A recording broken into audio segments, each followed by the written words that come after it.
Hello everyone, hope so you are doing well. कहानी के starting में हम देखते हैं कि जुआंग के डैड ने अपनी वेडिंग एनिवर्सरी पर एक पार्टी रखी थी और ये सेम दिन था जिस दिन जुआंग की मॉम की डेथ हुई थी। तब उस पार्टी को ख़राब करने के लिए जुआंग बीच में आ जाती है, जो कि हमारे ड्रामे की फीमेल लीड है। वो पार्टी में आते ही डैड को मॉम की डेथ के लिए ब्लेम करती है। वो तो उनके साथ फाइट करना चाहती थी। ऊपर से चिन्मू आकर उसे साइड पर ले जाता है और कहता है कि तुम्हें इस तरह आकर तमाशा क्रिएट नहीं करना चाहिए, वरना तुम्हें नुकसान हो सकता है। जुआंग चिन्मू की नीज थी। इसके बाद जुआंग अपनी मॉम की ही कब्र पर जाकर बैठ जाती है और अपनी माँ से कहती है कि अगर मुझे एक और चांस मिलता तो मैं सब कुछ ठीक कर देती। आपके साथ जो कुछ भी हुआ वो सब गलत था। तब उसकी नज़र एक वॉच पर पड़ती है जो कि उसकी मोम की ग्रेव पर पड़ी थी। वो उसे उठाती है, इधर उधर देखती है तो उसकी नज़र चिन्मू पर पड़ती है जो कि वहाँ से जा रहा था। वो उसे पीछे से पुकारती है। चिन्मू जैसे ही उसकी तरफ देखता है तभी एक गाड़ी आकर उससे टकरा जाती है, जिसकी वजह से जुआंग की डेथ हो गई थी। उसके हाथ में अभी भी वही वॉच मौजूद थी। उस वॉच की वजह से जुआंग पास्ट में ट्रांसमाइग्रेट हो जाती है और बस उसे लगता है कि वो तो अंडरवर्ल्ड में पहुंच गई। फिर उसकी नज़र चिन्मू पे पड़ती है जो कि जवान नज़र आ रहा था। तो वो गुस्से में कहती है कि मैं तुम्हें नहीं छोड़ूंगी और उस पर अटैक कर देती है। तभी साइड से कुछ गुंडे आ जाते हैं। उन्हें देखकर वो हैरान ही रह जाती है कि अंडरवर्ल्ड में भी गुंडे होते हैं क्या। उनमें से एक चिन्मू से पंगा लेने के लिए आता है तो चिन्मू उनके साथ फाइट ही करने लग गया था। इस लड़ाई के दौरान जुआंग को भी दर्द महसूस होता है। तब उसे अजीब लगता है और वो सोचती है कि अगर मैं मर चुकी हूँ तो मुझे दर्द क्यों महसूस हो रहा है। वो इधर उधर देखती है और उसकी नज़र कैलेंडर पर पड़ती है। तब उसे मालूम होता है कि ये तो 1995 है। इसी के साथ वो चिन्मू को देखती है जो अभी भी गुंडों के साथ फाइट कर रहा था। उनमें से एक गुंडा जुआंग पर अटैक करने के लिए बढ़ता है, लेकिन चिन्मू बीच में आकर जुआंग को बचा लेता है।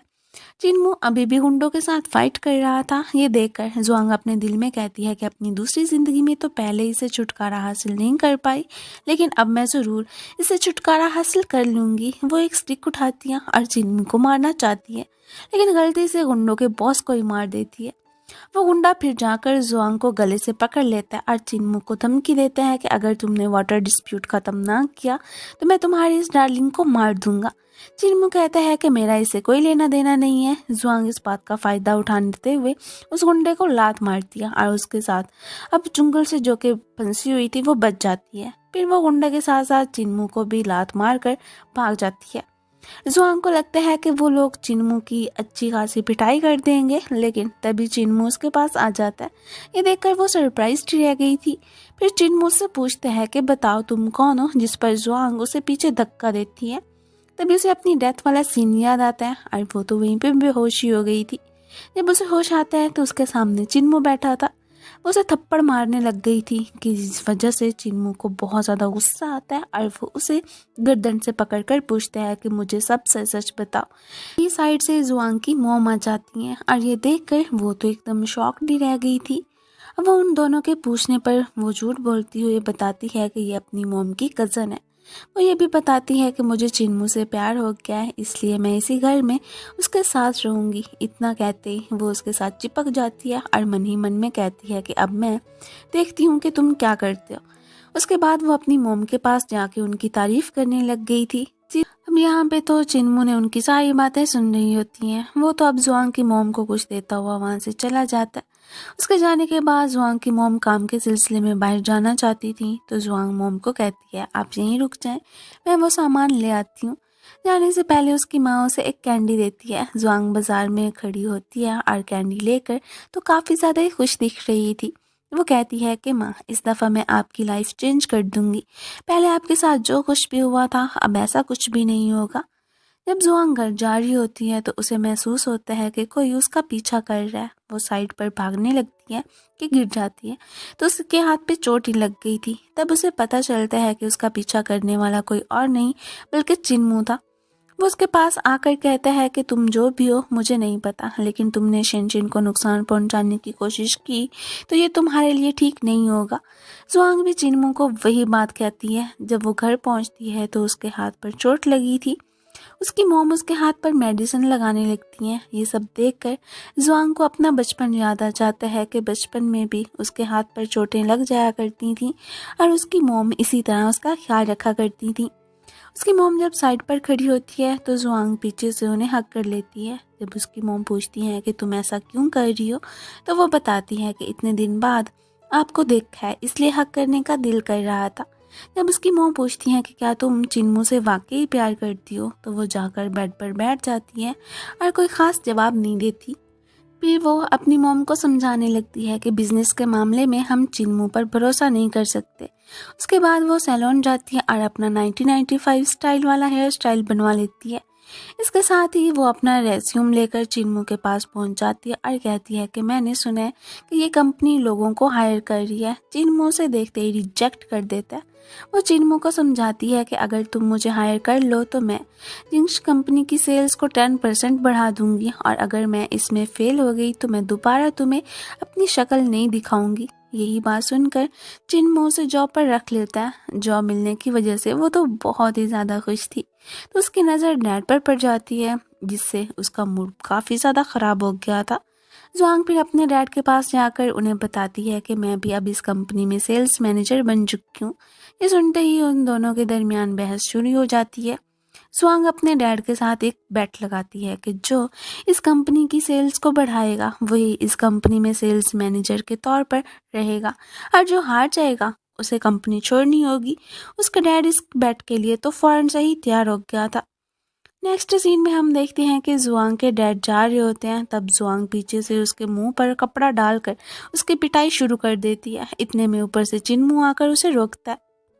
मिस्टर जू को ऐसा लगता है कि चिन्मू ने उसकी पिटाई की है। जुआंग भी मिस्टर जू के साथ देने लग जाती है और कहती है कि अगर आप पुलिस स्टेशन जाकर इसके खिलाफ रिपोर्ट लिखवाएंगे तो मैं भी आपको सपोर्ट करूंगी।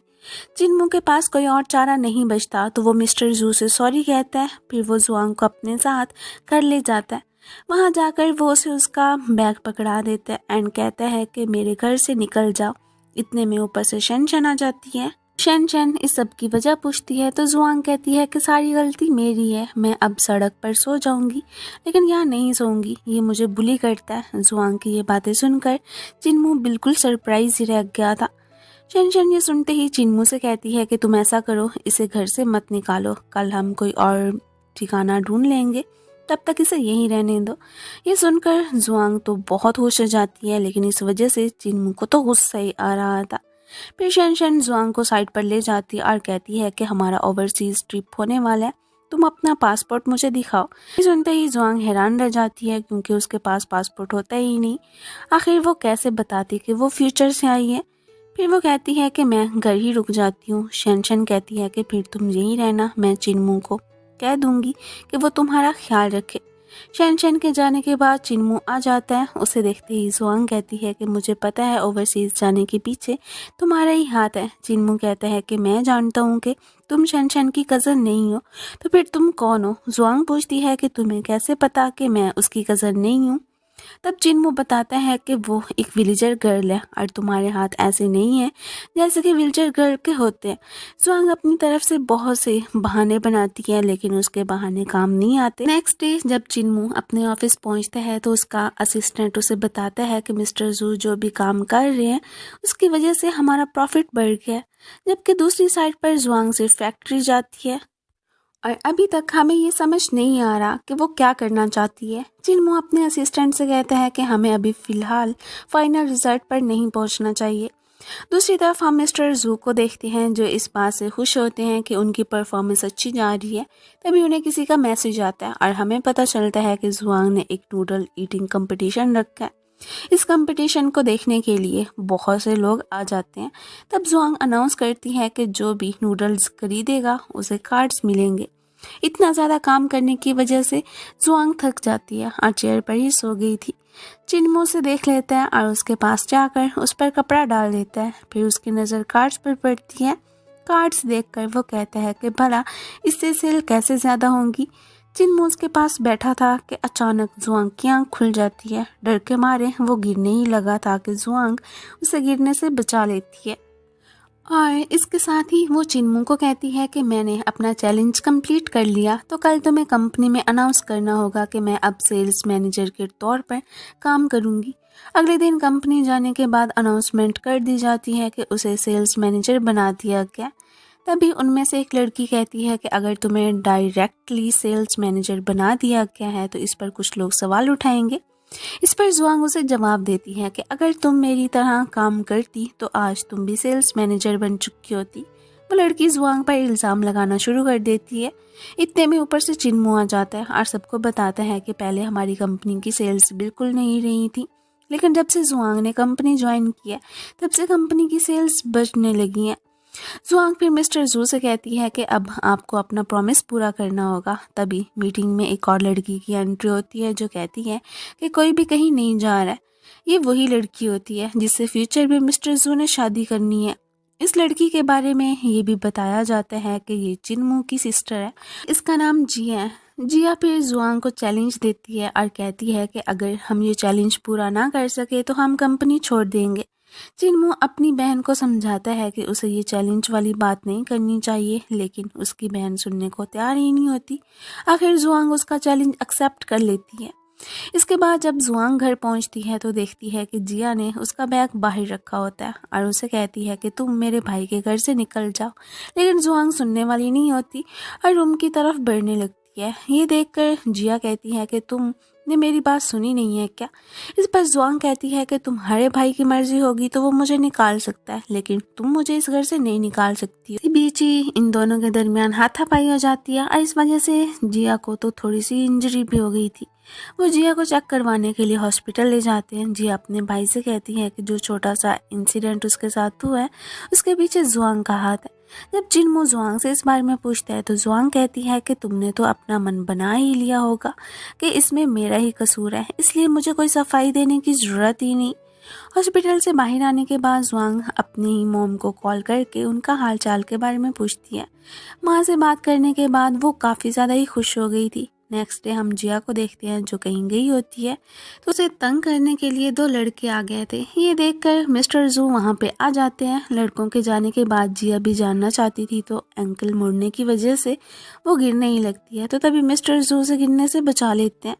मिस्टर जू उसे बेंच पर बिठा देते हैं और उसके पाँव को देखने ही लगे थे। तभी चुपके से जुआंग मिस्टर जू को देख लेती है। इतने में एक बच्चा वहां से गुजरता है। जुआंग उसे रोककर पैसों का लालच देकर उसके जिम्मे एक काम लगा देती है कि तभी अचानक जुआंग के कोई किडनैप कर लेता है। तब हमें पता चलता है कि उसे किडनैप करने वाला कोई और नहीं बल्कि चिन्मू का ही कोई दुश्मन जैंग था। वो जुआंग के साथ डील करना चाहता था क्योंकि वो चिन्मू के घर रहती थी, लेकिन जुआंग उसके साथ डील करने के लिए तैयार नहीं होती। फिर वो बंदा उसे अपनी कंपनी के बारे में बताता है। तब जुआंग को याद आता है कि ये कंपनी तो 1996 में बंद हो गई थी, तो क्या इसके पीछे चिन्मू का हाथ था। ये सोचकर जुआंग उसके साथ डील करने के लिए तैयार हो जाती है। डील होने के बाद जैसे ही जुआंग उसका ऑफिस से बाहर निकलती है तब हम चिन्मू को देखते हैं जिसने ये सब देख लिया था। जब जुआंग घर जाती है तो देखती है कि चिन्मू और जिया आपस में बहस कर रहे थे। जिया फिर गुस्से से वहां से चली ही गई थी। जुआंग ये सब कुछ चुपके से ही देख रही होती है। तब चिन्मू उसे कहता है कि अब तुम बाहर आ जाओ। इस पर जुआंग कहती है कि मैं तो बस पास से गुजर रही थी। चिन्मू उसके पास आता है और कहता है कि अब मुझे साफ साफ बताओ कि तुम्हें क्या चाहिए। चिन्मू उसे धमकी देते हुए कहता है कि मैं तुम्हारे बारे में सब कुछ पता चला लूंगा। तभी वो अपने असिस्टेंट को कॉल करता है और कहता है कि हाँ बताओ तुमने इसके बारे में क्या पता लगाया है। जब उसे पता चलता है कि ये रियल में एग्जिस्ट करती है तो वो पूरी तरह सरप्राइज रह जाता है और गुस्से में वहाँ से चला जाता है। नेक्स्ट डे ऑफिस में चिन्मू परेशान बैठा था कि तभी असिस्टेंट आकर उसे बताता है कि दूसरी कंपनी के नूडल्स की सेल्स बढ़ गई हैं। ये सुनते ही उसे याद आता है कि कल रात जुआंग दूसरी कंपनी के बॉस से मिलने गई थी। तब उसे समझ आ जाती है कि उनकी सक्सेस के पीछे जुआंग का ही हाथ है। नेक्स्ट सीन में हम उसी कंपनी के बॉस को देखते हैं जो गाना गा रहा होता है, लेकिन उसकी आवाज़ बहुत ही ज़्यादा बुरी थी। उसकी आवाज़ सुनते ही जुआंग अपने कानों पर हाथ रख लेती है। फिर वो उसे सेल्स के लिए थैंक्स कहती है। वो बंदा फिर उसे डील ऑफर करता है और कहता है कि अगर तुम मेरी कंपनी ज्वाइन कर लो तो मैं तुम्हें डबल पैसे दूंगा। जुआंग साफ इनकार कर देती है। वो ये भी बताती है कि मुझे पता है कि तुम किस किस्म का बिजनेस करते हो।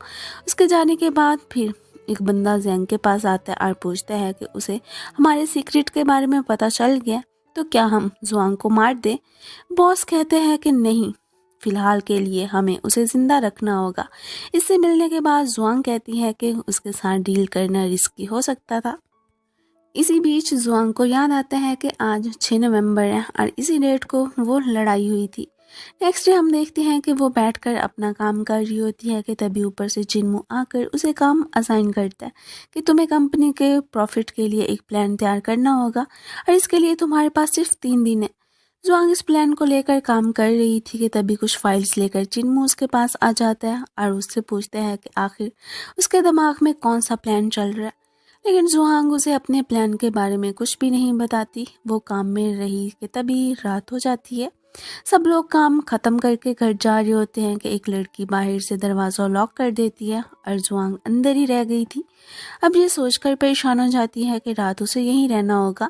उसे भूख लगी थी तो वो खुद से कहती है कि मेरी दुनिया में जो इंस्टेंट नूडल्स मिलते थे उन्हें इस दुनिया में बहुत ज़्यादा मिस करती हूँ। तब उसे एक आइडिया आता है। इसके लिए वो एक प्लान तैयार करती है और बहुत खुश हो जाती है। तब उसे बाहर से आवाज़ आती है। जाकर देखती है तो पता चलता है कि किसी ने लॉक तोड़ दिया है। फिर वो घर जा रही थी कि उसकी टक्कर चिन्मू से हो जाती है। वो चिन्मू से पूछती है कि रात के इस वक्त तुम क्या कर रहे हो। तो वो कहता है कि मैं रनिंग कर रहा था। ये बात तो उसे अजीब लगती है कि सूट पहनकर कौन रनिंग करता है। फिर उसे तंग करने के लिए कहती है कि तुम्हें मेरी याद आ रही थी ना। चिन्मू कहता है कि भला मैं तुम्हें याद क्यों करूँगा। लेकिन अंदर ही अंदर वो जानता था कि जुआंग इस कंपनी के लिए कितनी मेहनत कर रही है। फिर वो उसे खाना खाने के साथ चलने को कहता है। जुआंग को भूख लगी थी तो इसलिए वो मना नहीं करती। जब दोनों घर पहुंचते हैं तो जिया उन दोनों को साथ में देख लेती है। उससे ये सब बर्दाश्त नहीं हो रहा होता। जुआंग उसे और चिढ़ाने के लिए चिन्मू के साथ चिपक जाती है, जिससे जिया को तो और ज़्यादा ही बुरा फील होता है। जुआंग जब अपने रूम में जाती है तो जिया अपने भाई से कहती है कि मैं इसे कभी सिस्टर इन लॉ एक्सेप्ट नहीं करूँगी। नेक्स्ट डे जैसे ही जुआंग ऑफिस जाती है तो उस लड़की से जिसने रात को लॉक लगाया था उसकी बहस हो जाती है। जुआंग उसे धमकी देती है कि अगर वो इसी तरह बिहेव करती रही तो वो उसके सीक्रेट के बारे में सबको बता देगी। इसके बाद जैसे ही वो ऑफिस में आती है तो चिन्मू से बताता है कि तुम बिल्कुल सही टाइम पर आई हो। मिस्टर जू ने एक प्रपोजल दिया। वो प्रपोजल इंस्टेंट नूडल्स का होता है। ये वही प्रपोजल होता है जो जुआंग ने पूरी रात जाकर तैयार किया था। ये सब देखकर वो शॉक्ड ही रह जाती है और गुस्से में मिस्टर जू से कहती है कि मुझे नहीं पता था तुम इतने शेमलेस होगे। तुम मेरे आइडियाज़ कैसे चुरा सकते हो। मिस्टर जू फिर उसके प्रपोजल को देखता है और कहता है कि इसमें ज़्यादा डिटेलिंग मौजूद नहीं है, जबकि मेरे प्रोजेक्ट में ज़्यादा डिटेलिंग है। ये सुनकर चिन्मू जुआंग से कहता है कि मिस्टर जू की बात ठीक है। इस बात पर जुआंग को तो बहुत ज़्यादा ही गुस्सा आया था।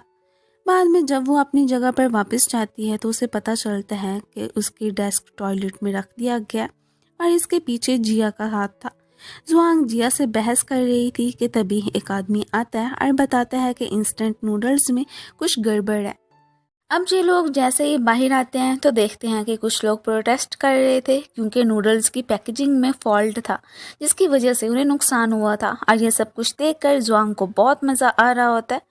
चिन्मू ये बात नोटिस कर लेता है और उसे ऑफिस में ले जाता है, जहाँ उसे पता चल जाता है कि इस सब के पीछे इसी का हाथ है। जब वो इस बारे में जुआंग से बात करता है तो जुआंग कहती है कि हाँ मेरा ही हाथ है। वो बताती है कि मैंने इस प्रोजेक्ट में फॉल्ट डाला था ताकि पता लगा सकूं कि मेरा प्रोजेक्ट चोरी हुआ या नहीं। अब तो तुम्हें कंफर्म हो गया ना कि इस प्रोजेक्ट को मुझसे चुरा लिया गया था। फिर वो इस प्रोजेक्ट को ठीक करने के लिए उससे 8% कंपनी में शेयर मांगती है। चिन्मू के पास कोई और रास्ता नहीं होता, इसलिए वो इस डील के लिए तैयार हो जाता है। और उसके बाद जुआंग मिस्टर जैंग से मिलने चली जाती है। अब जो कुछ भी चिन्मू की कंपनी के साथ हो रहा होता है उसे मिस्टर जैंग बहुत ज़्यादा खुश होते हैं। तभी उसकी नज़र मिस्टर जू और चिन्मू की सिस्टर पर पड़ती है, जो वहीं पर खाना खा रहे होते हैं। अब मिस्टर जू उनसे बात करना चाहता था लेकिन जुआंग उसे रोक देती है। नेक्स्ट सीन में हम देखते हैं कि चिन्मू और जुआंग कुछ पेपर्स लेकर उन प्रोटेस्ट करने वाले लोगों के पास पहुंच जाते हैं। जुआंग उन लोगों को समझाती है कि जिस प्रोजेक्ट पर वो काम कर रहे थे उस पैकेजिंग के फॉल्ट में मेरा कोई कसूर नहीं है। हमने कंपनी को 2 तरह के मॉडल्स पेश किए थे। जिस मॉडल पर उन्होंने काम किया उसमें फॉल्ट था, लेकिन हमने दूसरा मॉडल भी दिया था जिसमें कोई फॉल्ट नहीं था, और ऊपर से ये जो प्रोटेस्ट करने वाले लोग हैं ये दूसरी कंपनी से बिलोंग करते हैं। जैसे ही बाकी लोगों को ये बात पता चलती है वो समझ जाते हैं कि उन्हें बेवकूफ़ बनाया जा रहा था। फिर ये लोग अपना प्रोटेस्ट ख़त्म कर देते हैं। चिन्मू उन प्रोटेस्टर्स को ये भी कहता है कि अब से मेरा प्रॉमिस है कि तुम्हें कोई भी नुकसान नहीं होगा, जिससे वो खुश हो जाते हैं। अब रात का वक्त होता है। जैसे ही चिन्मू घर जाने लगता है वो देखते हैं कि जुआंग अभी भी ऑफिस में काम कर रही थी। फिर वो बात करने लग जाते हैं और इसी दौरान जुआंग उसे अपनी और मिस्टर जैंग की डील के बारे में बता देती है। उधर मिस्टर जैंग को धोखे मिल चुका था, इसलिए वो अपने बंदे पर गुस्सा निकालने लग जाता है। तभी उससे मिलने के लिए मिस्टर जू आ जाते हैं। वो मिस्टर जैंग के साथ डील करना चाहता है क्योंकि वो भी जुआंग से बदला लेना चाहता था। नेक्स्ट सीन में हम देखते हैं कि चिन्मू का असिस्टेंट बहुत खुश था क्योंकि जो नूडल्स वो बेच रहे थे उसकी वजह से कंपनी के शेयर्स बढ़ गए थे। चिन्मू फिर अपने असिस्टेंट से पूछते हैं कि आजकल जुआंग क्या कर रही है, तो वो बताता है कि मैंने देखा था कि वो कुछ गिफ्ट्स वगैरह खरीद रही थी। ये सुनकर चिन्मू थोड़ा हैरान हो जाता है कि वो किसके लिए गिफ्ट्स खरीद रही थी, जिस पर उसका असिस्टेंट कहता है कि शायद उसका कोई क्रश हो और वो उसके लिए ही वो सब कुछ बाय कर रही हो। ये बात सुनकर चिन्मू और भी ज़्यादा हैरान हो जाता है क्योंकि उसे नहीं लगता था कि जुआंग का कोई क्रश था। शाम को जैसे ही वो घर जाता है तो देखता है कि जुआंग बहुत खुश थी और गाने गाते हुए काम कर रही थी। चिन्मू से पूछता है कि तुम इतनी खुश क्यों हो, तो जुआंग बताती है कि कल का दिन उसके लिए बहुत इम्पोर्टेंट है और पूछती है कि क्या तुम कल मेरे साथ रहोगे। चिन्मू अभी सोच ही रहा होता है कि इतने में जुआंग गिरने वाली थी, लेकिन वो उसे गिरने से बचा लेता है। जुआंग उसे थैंक्स कहती है, लेकिन अंदर ही अंदर वो थोड़ी परेशान भी थी क्योंकि उसे चिन्मू क्यूट लगने लगा था।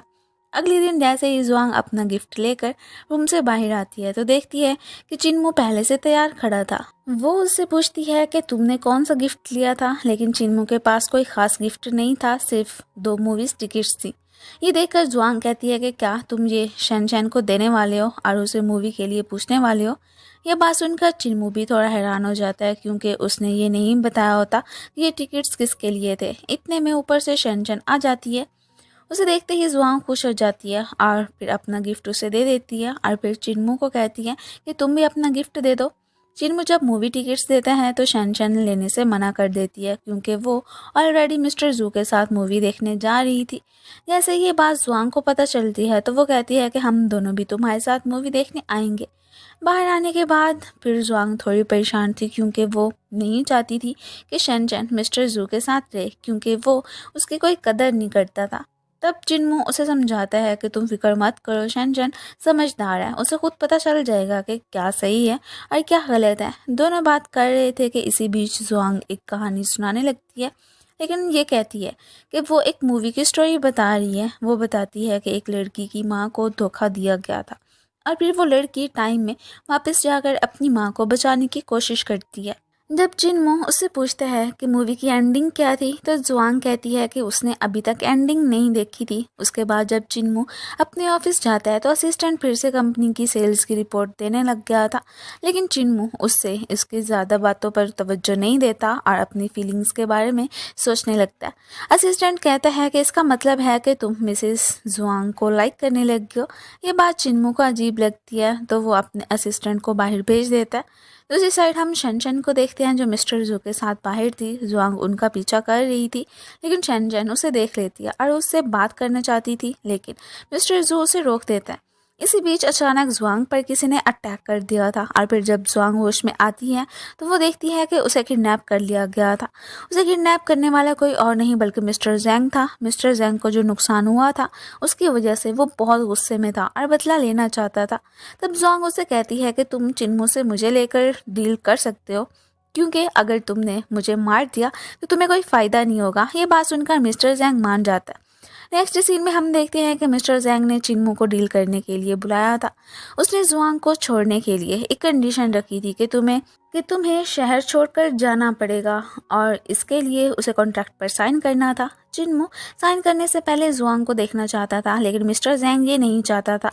वो चाहता था कि पहले वो साइन करे, लेकिन इतने में उसका आदमी बोल देता है कि वो कोल्ड स्टोरेज में है। ये बात मालूम होती है तो चिन्मू उन लोगों के साथ फाइट करने लग जाता है और फिर कोल्ड स्टोरेज जाकर जुआंग को बचा लेता है।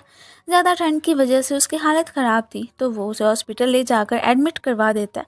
जब जुआंग की आंख खुलती है तो वो देखती है कि चिन्मू उसके पास बैठा था। जुआंग फिर चिन्मू से उसकी इंजरीज के बारे में पूछती है, तो वो बताता है कि मैं ठीक हूँ। जुआंग ठीक होने के बाद ऑफिस गई थी, जहाँ उसे पता चलता है कि आज उनका एक फॉरेन क्लाइंट आने वाला है और मिस्टर जू उनसे उसके साथ डील करनी थी।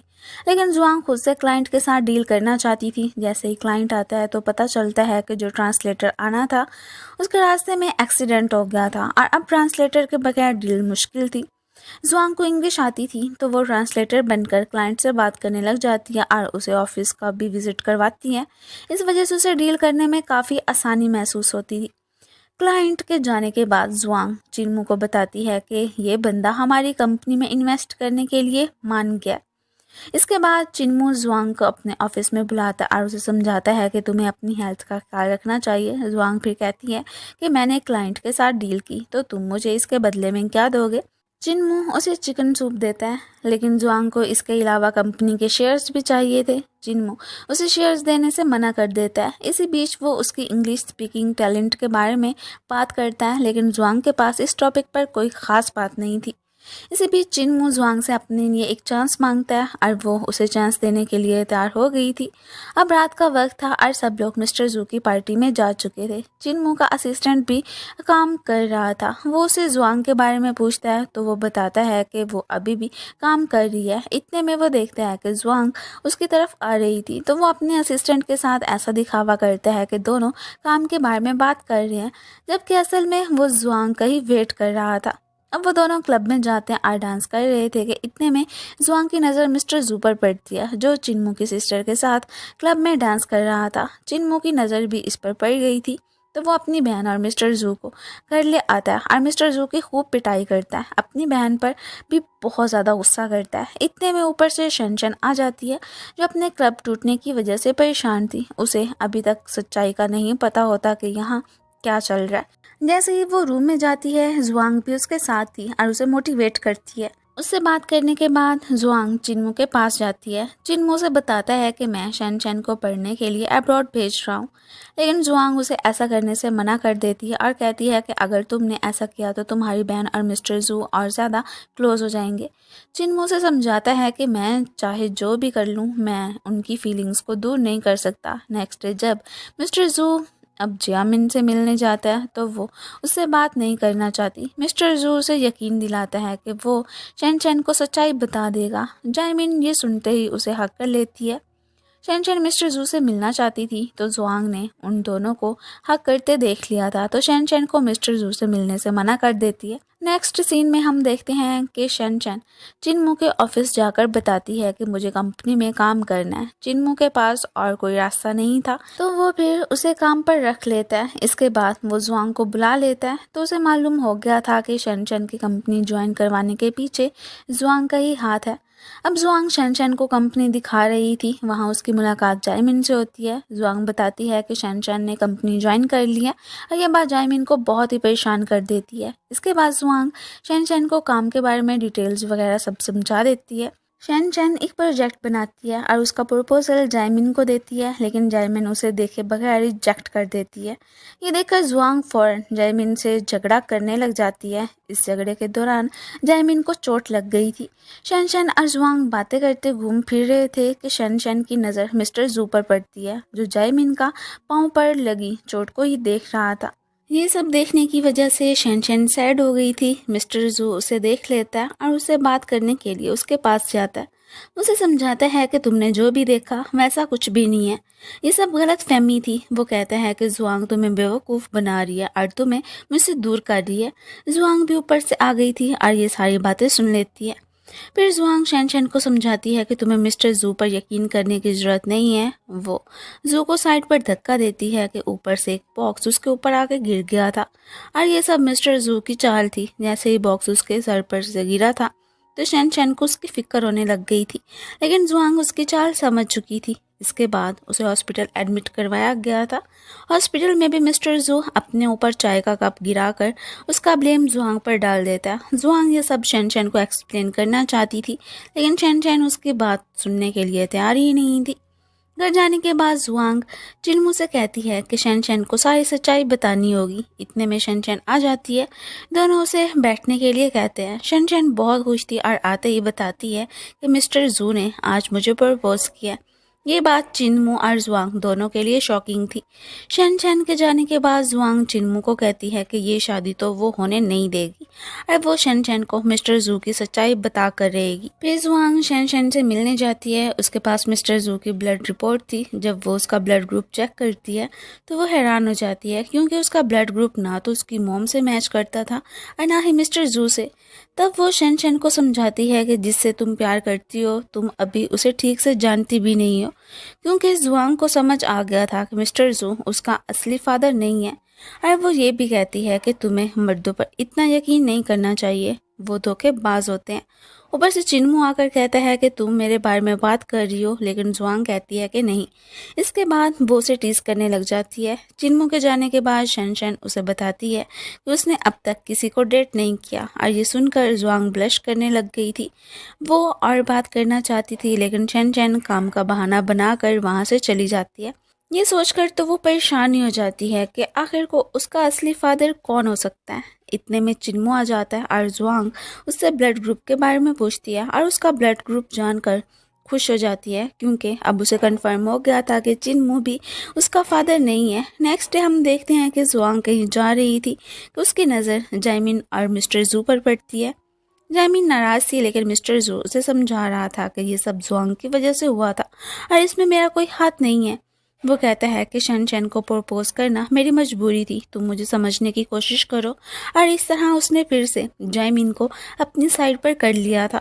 लेकिन उसे नहीं पता होता कि जुआंग छुप कर उसकी बातें सुन रही थी। रात को जब वो घर जा रहा होता है तो अचानक जुआंग उस पर अटैक कर देती है। उसने अपने चेहरे पर कपड़ा डाला होता है, इसलिए मिस्टर जू को पता नहीं चलता कि उसे कौन मार रहा है। ऊपर से चिन्मू आ जाता है और फिर वो जुआंग को लेकर वहाँ से भाग गया था। भागने के दौरान जुआंग का स्कार्फ वहीं रह गया था। जैसे ही चिन्मू और जुआंग घर पहुंचते हैं तो देखते हैं कि शेनचेन मिस्टर जू को मेडिसिन लगा रही थी। उस स्कार्फ की वजह से मिस्टर जू समझ गया था कि जुआंग ने उस पर अटैक किया था, लेकिन चिन्मू इसका ब्लेम अपने ऊपर ले लेता है। इस पर मिस्टर जू कहता है कि अगर ऐसी बात है तो मैं पुलिस में रिपोर्ट करवाऊंगा।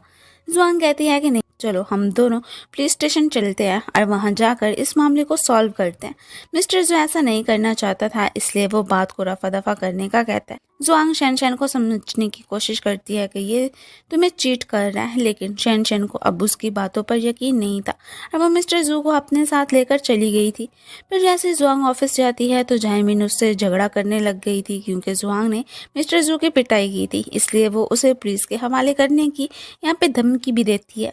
लेकिन जुआंग डरने वाली नहीं थी। इतने में चिन्मू भी आ जाता है और आते ही जुआंग के साथ देने लग जाता है। वो अपनी बहन को भी समझाता है कि तुम्हें मिस्टर जू से दूर रहना होगा, इसी में तुम्हारी भलाई है। लेकिन अगर तुम फिर भी नहीं मानी तो फिर मेरा और तुम्हारा रिश्ता ख़त्म हो जाएगा। जायमिन इसके बाद मिस्टर जू के पास जाकर समझाती है कि अब तुम्हें शेनचेन को सच बता देना चाहिए और उससे ब्रेकअप कर लेना चाहिए। लेकिन मिस्टर जू अभी भी ब्रेकअप के लिए तैयार नहीं था। वो दोनों एक दूसरे को हक करके खड़े थे कि चिन्मू और शेनचेन वहाँ से आ जाते हैं और उन्हें इस हालत में देख लेते हैं। ये देखते ही शेनचेन वहाँ से भाग गई थी, जबकि चिन्मू मिस्टर जू की पिटाई करने लग जाता है और उसे जॉब से फायर कर देता है। इसके बाद मिस्टर जू अपना सामान लेकर कंपनी छोड़कर जा रहा होता है कि इतने में उसकी नज़र शेनचेन पर पड़ती है। वो उसके पास जाकर माफ़ी मांगता है, लेकिन शेनचेन उसे माफ़ करने पे मना कर देती है और उसके साथ ब्रेकअप कर लेती है। दूसरी साइड हम देखते हैं कि जुआंग और चिन्मू शेनचेन को ढूंढ रहे थे, लेकिन वो नहीं मिल रही होती, जिसकी वजह से जुआंग इमोशनल हो गई थी। इतने में उनकी नज़र शेनचेन पर पड़ती है। जुआंग उसके पास जाकर हक कर लेती है। अब रात का वक्त था। जुआंग शेनचेन को उसके रूम में छोड़कर बाहर आती है तो चिन्मू उसका वेट कर रहा था। चिन्मू फिर शेनचेन के हाल के बारे में पूछता है तो जुआंग बताती है कि जितनी मेरी उम्मीद थी उससे वो बहुत ज़्यादा स्ट्रांग निकली, लेकिन उसके जहन में ये सवाल था कि आखिर मिस्टर जू ने ऐसा क्यों किया। चिन्मू कहते हैं कि तुम्हें पता है कि ग्रीड की कोई लिमिट नहीं होती और इसी ग्रीड में आकर उसने ये सब कुछ किया था। दूसरी साइड हम देखते हैं कि मिस्टर जू जायमिन को अपनी फीलिंग्स बता देता है। जायमिन उसका प्रपोजल को एक्सेप्ट कर लेती है। इसके बाद मिस्टर जू मिस्टर जेंग से मिलने जाता है। वो उसके साथ डील करना चाहता था, लेकिन मिस्टर जेंग पहले मना कर देता है। लेकिन जब मिस्टर जू से बताता है कि चिन्मू की सिस्टर उसकी फियांसी बन गई है, तो मिस्टर जेंग उसकी मदद करने के लिए तैयार हो जाता है। नेक्स्ट डे चिन्मू ऑफिस में शन शन के काम के बारे में डिस्कस कर रहा था कि इतने में उसकी सिस्टर आ जाती है और उसके साथ मिस्टर जू और मिस्टर जेंग भी थे। चिन्मू अपनी बहन को कहता है कि मैंने तो तुम्हें कंपनी से निकाल दिया था, तो तुम यहाँ क्या कर रही हो। इस पर उसकी बहन बताती है कि अभी भी कंपनी में उसके 10% शेयर्स हैं, अब वो अपने ये शेयर्स मिस्टर जेंग को सेल कर देगी। ये सुनकर चिन्मू बहुत ज़्यादा ही परेशान हो गया था।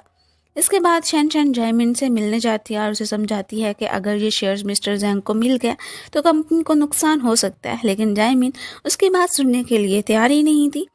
फिर शन शन कहती है कि अगर तुम अपने शेयर्स नहीं बेचोगी तो तुम जो कहोगी मैं वो करूँगी। इस पर तो फिर जायमिन उसके कॉन्टेस्ट के बारे में बताती है। वो कहती है कि अगर तुम ये कॉन्टेस्ट हार गई तो तुम्हें और जुआंग को कंपनी छोड़कर जाना होगा।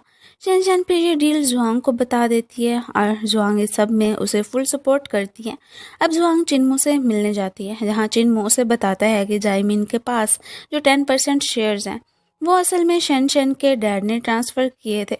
नेक्स्ट सीन में हम देखते हैं कि शन शन कुछ लड़कियों को डांस सिखा रही थी। जुआंग उसे काम करते देखकर बहुत खुश हो गई थी। ऊपर से चिन्मू आ जाता है।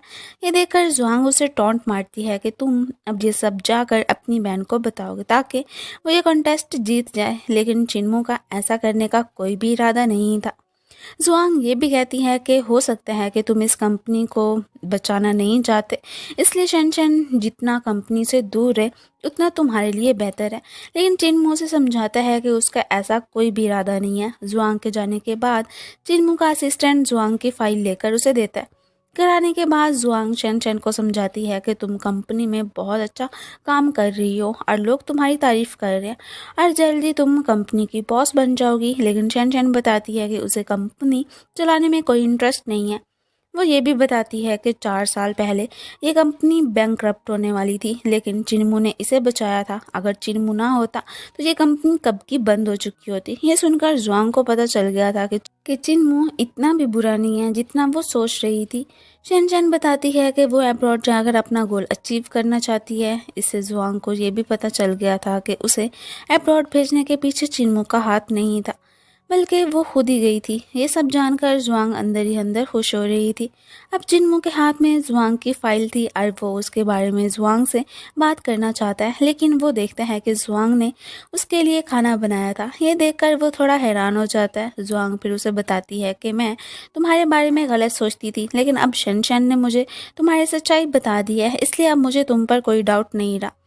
चिन्मू भी उससे कुछ पूछना चाहता था, लेकिन फिर अपना इरादा बदल लेता है। अब हमें मालूम होता है कि जो कंटेस्ट जायमिन और शीन के बीच हो रहा था वो कंटेस्ट शन शन आराम से जीत गई थी। और इतने में मिस्टर जेंग आ जाता है। उसे जब ये मालूम होता है कि शन शन आराम से ये कंटेस्ट जीत गई है तो वो रिजल्ट को मानने से इनकार कर देता है। इस बात पर उसकी जुआंग से बहस शुरू हो जाती है। मिस्टर जेंग गुस्से में आकर हाथ उठाने की कोशिश करता है, लेकिन इतने में चिन्मू आकर उसे रोक देता है। शन शन जायमिन को कंटेस्ट कैंसिल करने का कहती है ताकि उसकी इज्जत बच सके, लेकिन जायमिन कहती है कि अभी कंपटीशन ख़त्म नहीं हुआ, तुमने कैसे मान लिया कि तुम जीत गई। इतने में कुछ लोग अंदर आते हैं और कहते हैं कि जो फूड उन्हें मिला था वो एक्सपायर हो चुका था और अब उन्हें रिफंड चाहिए। अब ये सारे लोग इस मामले को सॉल्व करने के लिए साइड पर चले जाते हैं। जायमिन शन शन को कहती है तुम ये बैठ हार जाओगी तो तुम्हें कंपनी छोड़नी होगी। जुआंग उसे कहती है कि अभी तक गेम खत्म नहीं हुआ, तुम पहले कैसे कह सकती हो कि हम हार गए। मिस्टर जू और जायमिन उन्हें यही ऑफर देते हैं कि जितने भी शेयर्स हैं वो जायमिन को ट्रांसफ़र कर दिए जाएं, लेकिन जुआंग ये नहीं चाहती थी। शन शन इसके लिए मान जाती है क्योंकि उसे लगता है कि इससे शायद कंपनी बच जाएगी। चिन्मू उन्हें कहता है कि जब तक इन्वेस्टिगेशन कंप्लीट नहीं होती कोई भी किसी को शेयर्स ट्रांसफ़र नहीं करेगा। मिस्टर जेंग को जब शेयर्स नहीं मिलते तो उसे बहुत ज़्यादा गुस्सा आ जाता है और वो जायमिन को कहता है कि तुम जल्दी से अपने शेयर्स मुझे ट्रांसफ़र करो, मुझे तुम्हारा ये फैमिली ड्रामा नहीं चाहिए। इसी दौरान उसकी और चिन्मू की फाइट हो जाती है और इस फाइट में शन शन को चोट लग जाती है तो चिन्मू और जुआंग उसे हॉस्पिटल एडमिट करवा देते हैं। अब हम मिस्टर जेंग को देखते हैं जिनकी की पिटाई की वजह से हालत ख़राब थी। जायमिन पहले शेयर्स ट्रांसफ़र नहीं कर रही थी, लेकिन जो उसे समझाता है कि इसमें कंपनी की भलाई है तो जायमिन शेयर्स ट्रांसफ़र करने के लिए रेडी हो जाती है। जैसे ही वो साइन करने लगती है इतने में मिस्टर जेंग का एक बंदा आ जाता है और बताता है कि उनकी कंपनी पर रेड हो गई है। ये सुनकर जायमिन साइन करने से मना कर देती है क्योंकि वो किसी क्रिमिनल के साथ डील नहीं करना चाहती थी। वो वहाँ से जाने लगती है तो मिस्टर जैंग उसे किडनैप कर लेता है। मिस्टर जैंग की कंपनी पर जो रेड हुई थी उसकी न्यूज़ चिन्मू और जुआंग तक पहुँच जाती है।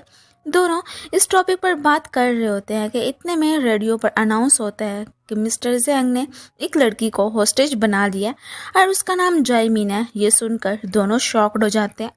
दूसरी साइड मिस्टर जेंग ने जायमिन को अभी भी किडनैप किया हुआ था। इतने में उसका बंदा आता है जिसके पास पैसों का बैग होता है जो मिस्टर जू ने दिया था ताकि जायमिन को छुड़ाया जा सके। मिस्टर जेंग इस डील के लिए तैयार हो जाता है और जायमिन को आज़ाद कर देता है। मिस्टर जू और जायमिन की मुलाकात चिन्मू से होती है। चिन्मू भी अपनी बहन को बचाने के लिए पहुंच चुका था, लेकिन उससे पहले ही मिस्टर जू ने उसकी बहन को बचा लिया होता है। जायमिन अपनी बहन के साथ लेकर जाना चाहता था, लेकिन उसकी बहन उससे अपने सारे रिश्ते तोड़ देती है और उसके साथ घर जाने से मना कर देती है।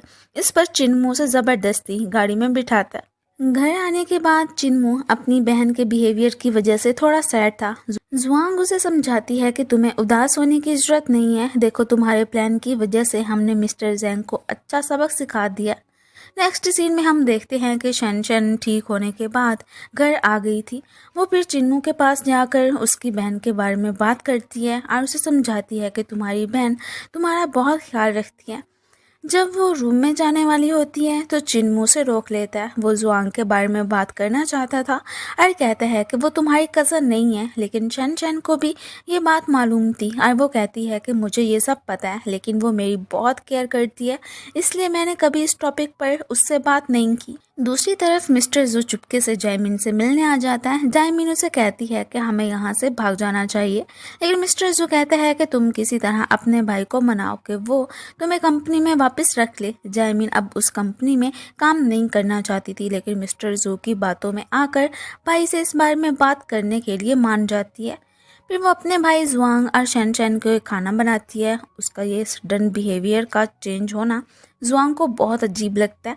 जायमिन जुआंग को बताती है कि उसने मिस्टर जू के साथ ब्रेकअप कर लिया, लेकिन जुआंग को उसकी बात पर यकीन नहीं होता। जुआंग वहाँ से अपने रूम में चली जाती है। उसके जाने के बाद ही जायमिन अपने भाई से शन शन से एक और चांस मांगती है और वो दोनों उसे एक और चांस देने के लिए तैयार हो जाते हैं। नेक्स्ट ऑफिस में शन शन और जायमिन काम पर डिस्कस कर रहे थे। जुआंग उन्हें देख लेती और जायमिन को टॉन्ट मारते हुए कहती है कि तुम अब एक्टिंग करना सीख गई हो। जायमिन के जाने के बाद शन शन उसे समझाती है कि वो बदल गई है, लेकिन जुआंग उसे कहती है कि ऐसा कुछ नहीं है। तुम्हें क्या लगता है वो इतनी आसानी से बदल जाएगी? तुम बहुत सीधी हो जो उसकी बातों में आ जाती हो। लेकिन शन शन उसकी बात पर यकीन नहीं करती और कहती है कि तुम मुझे छोटी बच्ची की तरह ट्रीट करना बंद करो। जुआंग जब घर जाती है तो देखती है कि शन शन के हाथ में एक एप्लीकेशन फॉर्म होता है जो उसने छुपाया हुआ था।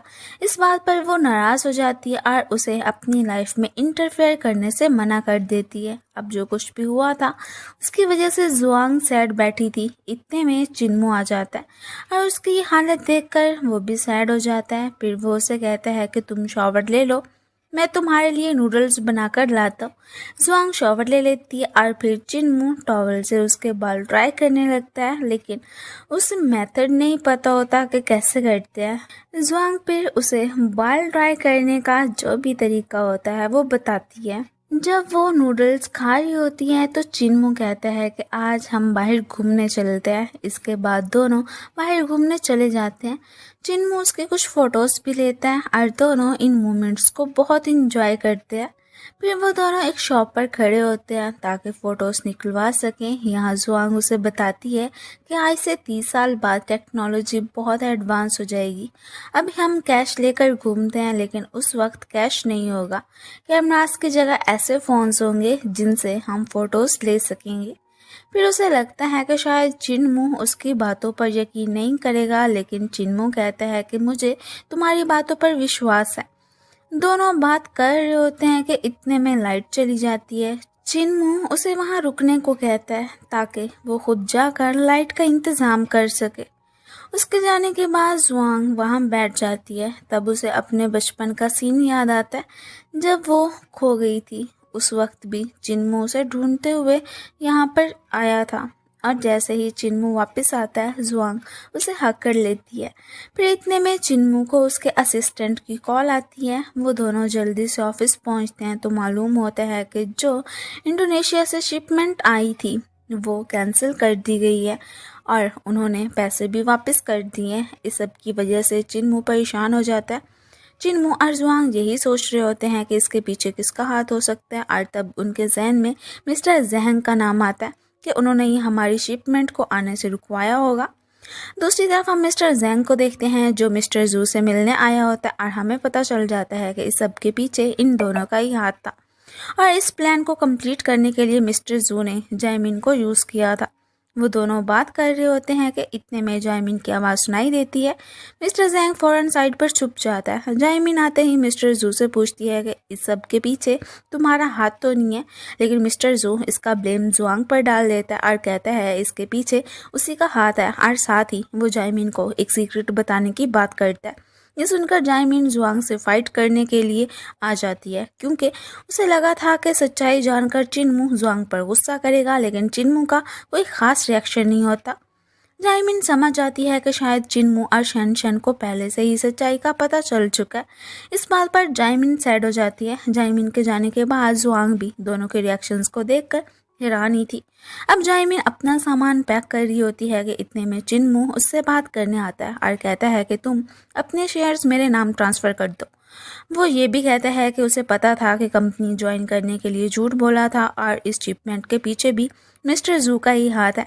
जायमिन शेयर्स ट्रांसफ़र करके गुस्से से फिर वहाँ से चली जाती है। दूसरी तरफ हम मिस्टर जू को देखते हैं जो चिन्मू के डाउनफॉल पर खुश होता है। इतने में जायमिन वहाँ आ जाती है और उसे बताती है कि इंडोनेशिया शिपमेंट तो फेल हो गया, लेकिन चिन्मू ने मलेशिया से न्यू शिपमेंट का ऑर्डर दे दिया। ये सुनकर मिस्टर जू शॉक्ड रह जाते हैं। अब हम फ्लैशबैक का सीन देखते हैं जब जायमिन कंपनी से बाहर आई थी। उस वक्त शन उसके पास आती है और उसे समझाती है कि मिस्टर जू झूठ बोल रहा है। वो उसे कुछ डॉक्यूमेंट्स वगैरह भी देती है कि जायमिन खुद से ही जू के झूठ को पकड़ सके, और जायमिन सच्चाई जानने के बाद बहुत ज़्यादा ही अपसेट हो गई थी। अब रात के वक्त जैसे ही जुआंग घर आती है तो देखती है कि चिन्मू लेटे हुए आराम कर रहा था। वो धीरे से उसके पास जाकर बैठ जाती है और सोचती है कि उसने बहुत ही काम किया था, शायद इसलिए वो थक गया।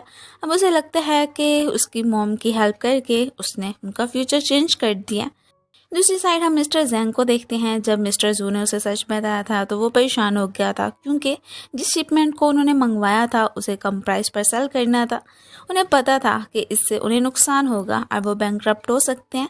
इसलिए मिस्टर जैंग मिस्टर जू को समझाता है कि किसी तरह चिन्मू की बहन को मनाओ। फिर मिस्टर जू सीधा जायमिन के पास जाता है और उसे मना लेता है। जायमिन चिन्मू को कॉल करती है और इस तरह से उनके बीच एक डील हो जाती है, लेकिन बाद में हमें पता चलता है कि चिन्मू की बैकअप शिपमेंट वाली स्टोरी झूठी थी। जुआंग जब घर जाती है तो देखती है कि उसकी मॉम डांस कर रही होती है। अपनी मॉम को इस तरह बहुत ज़्यादा खुश देख के वो भी यहाँ पे स्माइल करने लग जाती है। नेक्स्ट डे चिन्मू अपने ऑफिस में बैठा होता है कि उसका असिस्टेंट आता है और बताता है कि जुआंग ने सब कुछ छोड़कर जाने का प्लान बना लिया है। ये सुनकर चिन्मू शॉक्ड रह गया था, क्योंकि उसे बिल्कुल एक्सपेक्ट नहीं था कि जुआंग अचानक उसे छोड़कर चली जाएगी। चिन्मू का असिस्टेंट उसे समझाता है कि तुम्हें जाकर जुआंग से बात करनी चाहिए, तुम्हारे दिल में जो भी उसके लिए फीलिंग्स हैं वो भी उसे बता देनी चाहिए। चिन्मू पहले तो नहीं जाना चाहता था, लेकिन असिस्टेंट के बार बार कहने पर वो उससे बात करने के लिए रेडी हो जाता है। वो जुआंग से मिलकर उसके जाने की वजह पूछता है तो जुआंग ये बताती है कि मेरा जो काम था वो ख़त्म हो गया, अब मेरा यहाँ रहने का कोई प्लान नहीं है। चिन्मू के पास अब कोई और रास्ता नहीं होता तो वो उसे अपनी फीलिंग्स बता देता है और ये भी पूछ लेता है कि क्या तुम्हारे दिल में भी मेरे लिए यही फीलिंग्स है। जुआंग समझ नहीं पा रही होती कि क्या जवाब दे। उसे ये डर था कि कहीं वो फिर से अचानक गायब न हो जाए और चिन्मू का दिल ही ना टूट जाए। इसलिए वो समझाती है कि चिन्मू से दूर रहना ही उसके लिए बेहतर है। वो तो चिन्मू को ये भी बता देती है कि मैं फ्यूचर से आई हूँ और अपनी मॉम को बचाने के लिए ये सब कर रही थी, लेकिन चिन्मू उसकी बातों पर यकीन नहीं करता और कहता है कि अगर तुम्हें मुझे रिजेक्ट करना था तो कोई और अच्छा सा बहाना बना देती।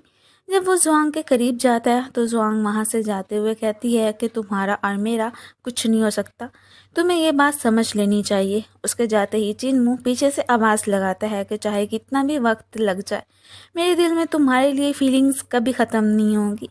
लेकिन अंदर ही अंदर वो टूट चुका होता है। उसे जुआंग की बातें याद आती हैं और उसे लगता है कि शायद वो झूठ नहीं बोल रही थी। जुआंग फिर शनशन से मिलने जाती है और फिर जो कुछ भी हुआ था उसकी वजह से सैड भी हो गई थी। वो शनशन को ये भी समझाती है कि मेरे उससे दूर रहना ही उसके लिए ठीक है। दूसरी तरफ हम जाइमिन को देखते हैं जो अपने भाई से मिलने आती है और जो कुछ भी हुआ था उसके लिए उससे माफ़ी मांगती है। आखिर वो उसका भाई था तो वो उसे माफ़ कर देता है, और क्योंकि मिस्टर जू का झूठ पकड़ा जा चुका था इसलिए वो अब अकेले ही रह गया था। नेक्स्ट सीन में हम देखते हैं कि शनशन, जाइमिन और जुआंग तीनों अब फ्रेंड्स बन चुकी होती है। शनशन और जाइमिन जानती थी कि चिन्मू के दिल में इस वक्त क्या चल रहा है, इसलिए जैसे ही चिन्मू वहाँ आता है वो दोनों वहाँ से निकल जाती हैं ताकि चिन्मू जुआंग से अकेले में बात कर सके। जब चिन्मू जुआंग के पास जाता है तो जुआंग उससे फिर आने की वजह पूछती है। इस पर चिन्मू कहता है कि मैं बस तुम्हारी मदद करने के लिए आया हूँ। और जब चिन्मू सब्जी काटने लगता है तो उसे सब्जी काटने का तरीका नहीं पता होता। ये देखकर जुआंग उसे टॉन्ट मारने लग जाती है। उसे याद आता है कि जो उसका अंकल चिन्मू था वो काफ़ी अजीब था, लेकिन ये उससे बिल्कुल डिफरेंट है और काफ़ी यंग भी है। वो बार बार उसे ओल्ड चैम्प कह कहकर बुला रही होती है। चिन्मू को इसका मतलब नहीं पता होता, तो जब वो पूछता है तो जुआंग झूठ बोल देती है कि इसका मतलब बॉस होता है। चिन्मू उसकी बात मान लेता है और जुआंग दिल ही दिल में कहती है कि ये पुराना चिन्मू था वो बहुत खड़ूस था, लेकिन ये वाला तो बहुत ही अच्छा है। फिर चिन्मू उससे पूछता है कि मैं हैंडसम भी हूँ, कंपनी का बॉस भी हूँ, फिर भी तुमने मुझे रिजेक्ट क्यों किया। वो बस अपने रिजेक्ट होने की वजह ही जानना चाहता था। जुआंग समझ नहीं पा रही होती कि क्या जवाब दे। वो पहले ही टाइम ट्रैवल वाली बात बता चुकी थी, लेकिन उसका चिन्मू पर कोई असर नहीं हुआ था। बातों बातों में चिन्मू उसको बहुत करीब आ जाता है तो जुआंग कहती है कि बस मुझे तुमसे थोड़ा सा प्यार है। नेक्स्ट हम देखते हैं कि मिस्टर जैंग पकड़ा जा चुका होता है। चिन्मू उससे मिलने के लिए जेल जाता है और मिस्टर जैंग जो कुछ भी हुआ था उसके लिए माफ़ी मांगता है, लेकिन चिन्मू उसकी माफ़ी एक्सेप्ट नहीं करता क्योंकि उसे लगता है कि वो बाहर आकर फिर से नुकसान पहुंचाने की कोशिश करेगा। दूसरी साइड हम जाइमिन, शनशन और जुआंग को देखते हैं जो शॉपिंग के लिए जा रही होती हैं। रास्ते में एक गाड़ी आती है और वो उसमें बैठ जाती हैं, लेकिन गाड़ी चलाने वाला मिस्टर जो होता है वो तीनों को बेहोश कर देता है। उसने शायद इसके लिए पहले से ही प्लानिंग बना के रखी हुई थी। उनके बेहोश होने के बाद वो गुस्से में अपनी भड़ास निकालता है और जुआंग से कहता है कि मैं अपने प्लान में सक्सेसफुल हो जाता, लेकिन तुम्हारी वजह से मुझे जेल जाना पड़ रहा है और वो तो अब चिन्मू से भी बदला लेगा। फिर वो चिन्मू को कॉल करके बताता है कि उसने तीनों लड़कियों को किडनैप कर लिया। चिन्मू जैसे ही लोकेशन पर पहुंचता है वो देखता है कि तीनों लड़कियां गाड़ी के अंदर बंद है। वो जल्दी से उन्हें बचाना चाहता था, इसीलिए वो साइड पर पड़े पत्थर उठाता है ताकि शीशा तोड़ सके। पीछे से मिस्टर जू उस पर अटैक कर देता है, चिन्मू से पकड़ लेता है, लेकिन इसी दौरान मिस्टर जू नाइफ से चिन्मू को इंजर कर देता है। ये सब जुआंग देख लेती है और बहुत ज़्यादा ही सैड हो जाती है, लेकिन चिन्मू हार नहीं मानता और मिस्टर जू के साथ फाइट करता है। आखिर वो मिस्टर जू को हरा देता है एंड फिर वो जुआंग से कहता है कि मैं तुम तीनों को बचा लूँगा, लेकिन उसकी अपनी हालत काफ़ी ज़्यादा ख़राब होती है, इसलिए उसे हॉस्पिटल एडमिट करवा दिया जाता है। वो बेड पर बेहोश की हालत में ही होता है। जुआंग उसके पास बैठी होती है और चिन्मू की हालत की वजह से काफ़ी ज़्यादा परेशानी लग रही थी। जुआंग पहले तो चिन्मू को टॉन्ट मारती है कि तुम इतने कमज़ोर कैसे हो गए, तुम भला मिस्टर जू से कैसे मार खा सकते हो। चिन्मू कोई मूवमेंट नहीं करता, जिसकी वजह से वो फिर और ज़्यादा ही सैड हो जाती है। जुआंग इमोशनल होते हुए अपने दिल की फीलिंग्स बता देती है। वो चिन्मू की फ़िक्र में उसके साथ चिपक जाती है और यहाँ पे बहुत ज़्यादा ही इमोशनल हो गई थी। तब चिन्मू कहता है कि मैं मरा नहीं हूँ, तुम क्यों रो रही हो। तब पता चलता है कि वो बेहोशी का ड्रामा कर रहा था और उसने जुआंग की सारी बातें सुन ली थी। जुआंग को जब इस बात का पता चलता है तो वो उस पर गुस्सा कर जाती है। वो फिर वहाँ से जाने लगती है, लेकिन चिन्मू उसे रोक लेता है और कहता है कि मैंने तुम्हारी कन्फेशन सुन ली है, तुम मुझसे प्यार करती हो और तुम भी ये बात जानती हो, फिर ये सब ड्रामा क्यों। अब जुआंग भी ज़्यादा देर तक नाटक नहीं कर पाती और मान लेती है कि हाँ, मैं तुमसे प्यार करती हूँ। चिन्मू ये सुनकर बहुत ज़्यादा खुश हो जाता है। साइड पर जाइमिन और शैनशैन ये सब देख रही होती हैं और इस वजह से शर्माने ही लग जाती हैं। अब रात का टाइम होता है। शैनशैन उदास बैठी होती है। वो ये सोच रही होती है कि उसे अब्रॉड जाना चाहिए या नहीं। जुआंग उसकी कन्फ्यूजन समझ जाती है और वो चाहती थी कि उसकी मॉम अपना गोल कंप्लीट करे, इसलिए वो उसे अब्रॉड जाने के लिए मना लेती है। नेक्स्ट सीन में हम देखते हैं कि चिन्मू सोफा पर लेटा होता है। जुआंग उसके पास आती है ताकि उसके जख्मों पर मेडिसिन लगा सके। जब वो उसकी शर्ट उतारने लगती है तो चिन्मू जाग जाता है और गलत समझ लेता है, लेकिन जुआंग उसका डाउट क्लियर कर देती है। फिर चिन्मू को याद आता है कि हाँ, उसे चोट लगी थी। जुआंग उसे कहती है कि तुम खुद मेडिसिन लगा लो, लेकिन जब वो जाने लगती है तो चिन्मू उसे रोक कर कहता है कि मैं खुद मेडिसिन नहीं लगा पाऊंगा, मुझे तुम्हारी मदद चाहिए होगी। जुआंग उसकी मदद करती है, लेकिन अंदर ही अंदर वो ये सोच रही होती है कि शायद उसके पास ज़्यादा टाइम नहीं है, पता नहीं कब वो अचानक गायब होकर फ्यूचर में चली जाए। इसलिए वो चिन्मू से प्रॉमिस लेती है कि वो हमेशा ऐसे ही रहेगा जैसा कि अब है। चिन्मू उसकी बात सुनकर उसे टीज करता है और कहता है कि अगर मैं फ्यूचर में तुम्हारे अंकल था तो तुम मुझे अभी अंकल कहो। जुआंग उसे अंकल नहीं कहना चाहती थी और वहाँ से जाने लगती है, लेकिन चिन्मू पीछे से उसे हक कर लेता है। अब चिन्मू के दिल में भी डर होता है कि अगर जुआंग सच में गायब हो गई तो फिर क्या होगा, इसलिए वो उसी वक्त उसे प्रपोज कर देता है। लेकिन जैसे ही वो उसे रिंग पहनाने लगता है तो जुआंग अपना हाथ फौरन से ही पीछे कर लेती है। जुआंग खुद से कहती है कि अगर इस वक्त वो उसका प्रपोजल को रिजेक्ट कर देती तो शायद चिन्मू का दिल टूट जाएगा। वो खुद को समझाती है कि जो होगा बाद में देखा जाएगा और उसका प्रपोजल एक्सेप्ट कर लेती है। इसके बाद हम शैनशैन को देखते हैं, जिसे कुछ अवार्ड्स मिले थे और वो बहुत खुश थी। फिर सब फैमिली वाले मिलकर एक ग्रुप फ़ोटो लेते हैं। इतने में शैनशैन को एक लेटर मिलता है जिसमें उसके अब्रॉड जाना कन्फर्म हो जाता है। ये देखकर सब और भी ज़्यादा खुश हो जाते हैं। अब हम जुआंग और शैनशैन को देखते हैं, जो बेड पर लेटे हुए थी, बात कर रही होती हैं। शैनशैन खुश होती है, इसलिए जुआंग भी खुश होती है। वो बताना चाहती थी कि मैं तुम्हारी ही बेटी हूँ, लेकिन उसे डर होता है कि अगर उसने सच बता दिया तो शायद शैनशैन अब्रॉड जाने का प्लान कैंसिल कर दे। इसी सोच में उसे नींद आ जाती है और वो ड्रीम देखती है कि शैनशैन ने उसे अडॉप्ट किया था, वो उसकी मॉम नहीं थी। ये देखकर उसकी आंख खुल जाती है और वो फ़ौरन शैनशैन को कहती है कि तुम ज़िंदगी में कभी किसी बच्चे को अडॉप्ट मत करना।